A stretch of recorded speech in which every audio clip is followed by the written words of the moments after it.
isn't it? Who would you put your money on? Narrow it down to two for me, Chris.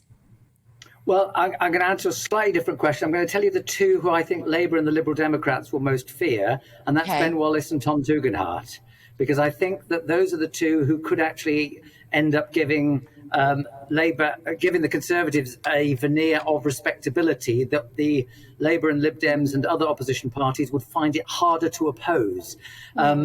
Whether that means that Wallace and Tugendhat will do well, I don't know. But, at the end of the day, the electorate in this is initially the Conservative MPs, the parliamentary party, and then the Conservative membership.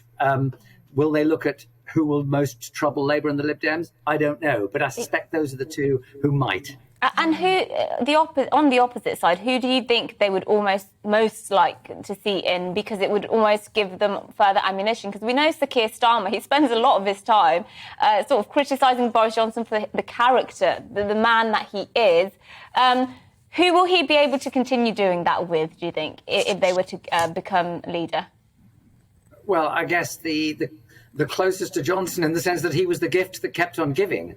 And I think in many ways, Keir Starmer, as a moderately grey figure, is somebody who I think has scored well against Boris Johnson when people perhaps have been worried about Johnson. So the more flamboyant, the more right-wing the figure that the Conservatives choose to be the new leader, I think the more it will suit Labour and the Lib Dems.